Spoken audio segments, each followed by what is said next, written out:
soleil.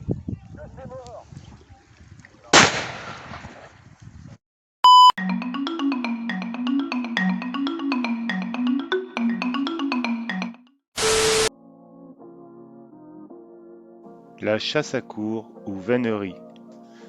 Loin de remettre en cause la communauté des chasseurs, je tiens à souligner des pratiques que je juge peu éthiques et leurs failles.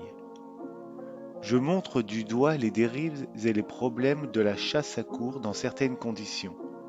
Elle a été interdite en Belgique depuis 1995, abolie en Allemagne et remplacée en Grande-Bretagne avec des leurres artificiels.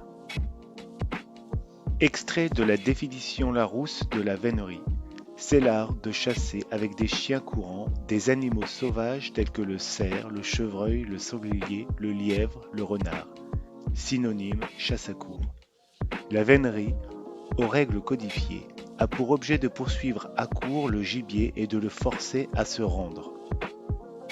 Cette chasse a inspiré de nombreux artistes. La chasse à courre n'est plus réservée à l'aristocratie au XXe siècle. Les fêtes de la chasse animée accueillent des millions de visiteurs en France. La vénerie compte actuellement 400 équipages, 10 000 pratiquants, 1 million de sympathisants, 30 000 chiens et 300 chevaux.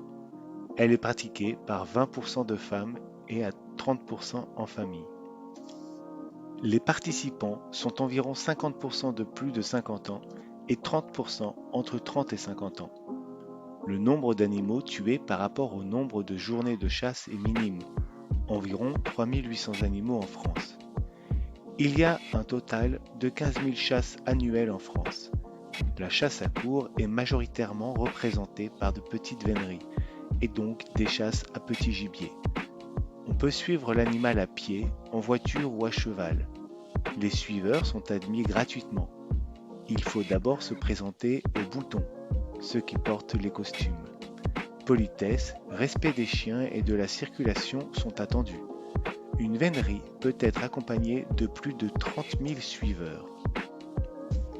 La chasse à gros gibier, cerf, daim, chevreuil, sanglier, loup, est appelée grande vénerie, alors que la chasse au petit gibier, fouine, renard, lièvre, lapin, s'appelle la petite vénerie.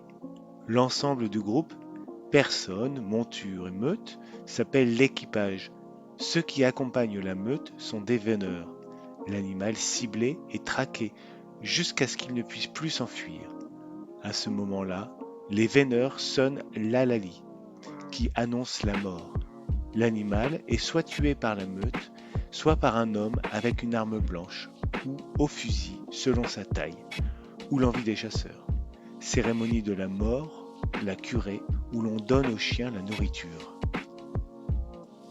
Les chiens courants sont éduqués et créancés pendant plusieurs années par l'homme. Ils sont habitués à chasser un animal en particulier, à chasser en meute. Le dressage est essentiel. Il est effectué au chenil avec des chasseurs et en chasse quotidiennement. Pour la grande vénerie, 9 races de chiens sont utilisées, par exemple le chien français tricolore, tandis que pour la petite vénerie, 11 races sont présentées. Ce pourrait être un beagle, environ 13 000 chiens. Quelques exemples de chiens de race, le chien d'Artois, le basquet artésien, normand, l'anglo-français, le billy, le porcelaine, le foxhound anglais.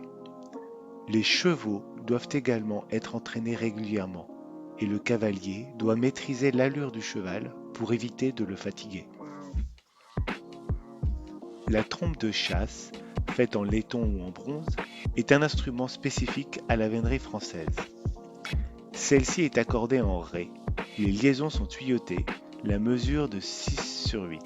Celles-ci sont tertiaires à 2 temps. En 2015, le ministère de la Culture et de la Communication française a reconnu l'art des sonneurs de trompe au patrimoine culturel immatériel. Des championnats sont organisés pour départager les meilleurs trompettistes. Les premières fanfares de chasse remontent à 1723. Il existe différentes trompes, la Dampierre, la Dauphine, la Orléans, celle utilisée actuellement et celle d'Orléans. Chaque musique a une signification. Le bien aller indique que les chiens chassent sur la bonne voie.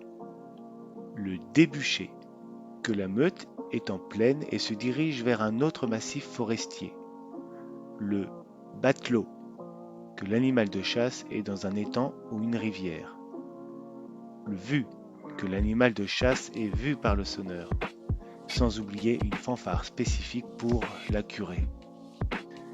Et son style diversifié de 4000 fanfares. Fanfares de circonstances, pour montrer les péripéties de chasse, le stade de la chasse, ses étapes. Fanfares d'animaux, permettant de signaler quel animal est chassé. Fanfares de maître d'équipage, destinés à honorer des équipages. Fanfares fantaisistes qui honorent des personnes ou des événements. Au cours d'une vannerie, l'animal comme la meute utilise des stratégies pour parvenir à ses objectifs. L'animal traqué peut se mêler à ses semblables ou à leurs odeurs pour tromper des chiens, par exemple traverser une rivière. Il peut simplement échapper aux chiens en les distançant, fort longés, ou revenir sur ses pas, ourvari. Il existe de nombreuses expressions liées à la vénerie dans le langage courant. Par exemple, donner le change, être aux abois, etc. Cette chasse me fait penser à une mise en scène, à l'image de la corrida qui s'appuie sur la tradition et l'art pour se justifier. Il faut comprendre que même si on ne l'apprécie pas, elle fait partie de l'histoire de France. On en trouve de multiples exemples dans notre culture. Louis de Funès dans Fantomas contre Scotland Yard, acteur célèbre qui a fait rire plusieurs générations. Les arguments pour la protection de la vénerie. Je signale que l'onglet qui est réservé sur Wikipédia est totalement vide, alors que tout le reste de l'article est très bien documenté. Ça en dit long sur l'avis des internautes. Pour pallier à ce manque d'informations, j'ai utilisé des extraits et arguments entre guillemets et en italique de la section Stop aux idées reçues en vert du site web vénerie.org. Une partie consacrée aux justificatifs contre la vénerie sera abordée ensuite.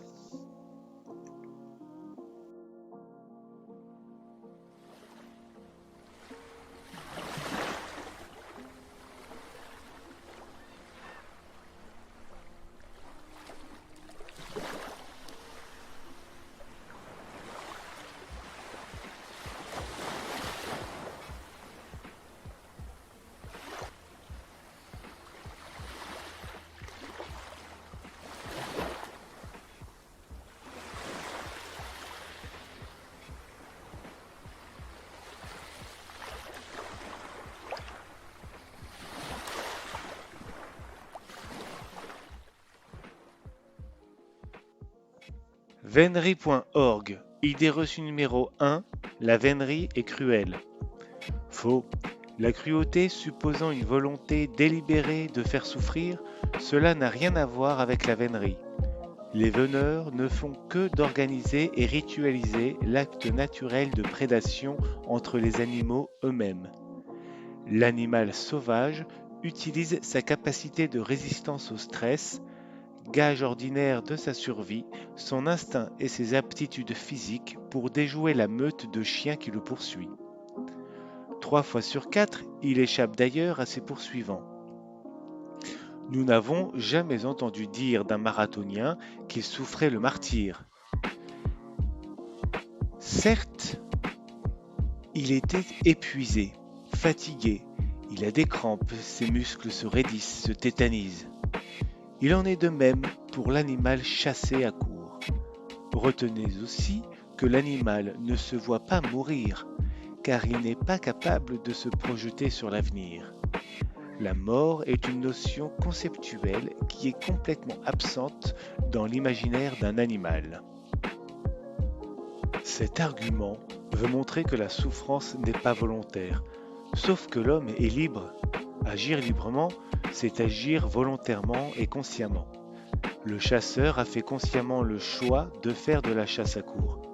Étant un être conscient, il est également responsable de ses actes, de leurs conséquences, dont la souffrance animale, et ce, même si l'animal n'en a pas conscience, comme conscience de la mort. On peut donc par démonstration dire qu'il y a une volonté délibérée de faire souffrir, donc cruauté. L'argument de l'acte naturel ne tient pas par définition, simplement parce que la chasse à courre, c'est une imitation imparfaite de l'acte de chasse, qui au naturel est réalisé par les prédateurs naturels et non par les chiens. Ce prédateur naturel chassé par l'homme a été réintroduit, donc la légitimité de cet argument est remise en cause. La comparaison anamorphique du marathonien avec l'animal chassé est hors sujet, car l'homme n'est pas de la même espèce que l'animal chassé. Tout ça pour dire que oui, la douleur n'est pas directe, mais elle est volontaire, malgré ce que veulent croire les chasseurs. C'est ce que je qualifierais de mauvaise foi, un mensonge qu'on se fait à soi-même pour avoir bonne conscience et se déresponsabiliser selon Sartre. Pour ma part, je pense que c'est vrai, pour certaines chasses à courre, pas pour toutes. Vennery.org, idée reçue numéro 2, les veneurs ne prennent pas soin de leurs chevaux. Faux. Le cheval, au même titre que le chien, est le partenaire du veneur. Il lui vaut une attention et une affection sans borne, car sans monture, point de chasse. La vénerie est une discipline à part entière de la Fédération française d'équitation dont elle respecte les consignes et avis. Les veneurs sont particulièrement sensibles au bien-être animal. Ils ont d'ailleurs édité leur propre manuel, guide pratique du cheval de chasse, et organisent chaque année des stages de formation à l'équitation, soins, alimentation et éthologie avec le célèbre Nicolas Blondeau. Qui veut voyager loin ménage sa monture. En effet, cette idée reçue semble infondée. Il y a peu de chances qu'une chasse puisse fatiguer le cheval. L'objectif étant qu'il faut le garder en forme pour atteindre l'animal chassé. Il est beaucoup plus simple en pratique de s'occuper correctement d'un cheval en comparaison avec la meute, simplement parce qu'il ne s'agit que d'un seul animal.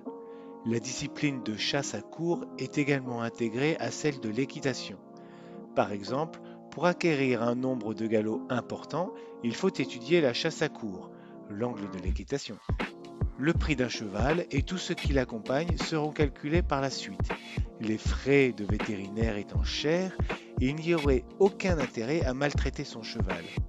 Bien sûr, des cas doivent exister, mais aucun témoignage ne m'est parvenu sur le sujet, même sur le site d'AVA, qui est censé regrouper les témoignages négatifs de chasse à courre. Donc, c'est faux.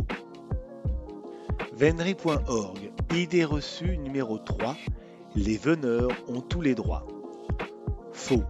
Par-delà les règles s'appliquant à la chasse en France, la vénerie est régie par l'arrêté ministériel de 1982 et par un règlement intérieur qui ne peut être enfreint. Les veneurs ne peuvent chasser que là où ils ont droit, sont très respectueux de la propriété privée, qu'ils ne traversent que si les propriétaires ou ayants droit les y ont autorisés. Contrairement à une idée répandue, le droit de suite n'existe pas. Si un animal tient les abois devant un pavillon par exemple, la chasse est arrêtée, les chiens sont retirés et les membres de l'équipage tenus à l'écart, mais surtout le maître d'équipage va faire en sorte de faire partir l'animal pour qu'il puisse regagner sereinement la forêt et éviter ainsi tout accident. Si le propriétaire s'oppose à ce que l'on fasse sortir l'animal de la propriété, le maître d'équipage fait signer une décharge et requiert la présence de la force publique. Lorsqu'un équipage ne respecte pas ces consignes, il y a automatiquement une enquête menée par la société de vénerie. Un délégué de la société de vénerie va donc sur place, se fait expliquer par tous et rapporte ce qu'il s'est passé. Boutons, propriétaires, riverains, gendarmes, témoins, et rédige un rapport très circonstancié. À la suite de cette enquête, le maître d'équipage est convoqué devant la commission de contrôle et d'arbitrage composée de 6 veneurs expérimentés représentant les 6 animaux chassés. À la suite de ce conseil, les sages formulent éventuellement une proposition de sanction au président et c'est lui seul qui prendra la décision finale. Il y a quelques années, à la suite d'un incident de ce genre, un équipage de cerfs a été contraint d'arrêter de chasser pendant un mois, de terminer la saison en noir et d'enlever au maître d'équipage la responsabilité de servir l'animal. L'équipage a accepté cette sanction. La société de vénerie, vous le voyez, fait sa propre police et responsabilise ses troupes. En effet, la vénerie a des lois et elle les fait respecter elle-même. Ça pourrait poser un problème de logique car les valeurs françaises sont basées sur la séparation des pouvoirs, notamment dans le domaine de la législation. Moi, ça me rappelle personnellement le pouvoir que s'octroyait l'Église, notamment dans la gestion des affaires judiciaires. Mais ce n'est pas notre sujet. Une partie sur la loi sera présentée par la suite. Comme toutes les chasses, elles sont régies par le code de la chasse, donc c'est faux.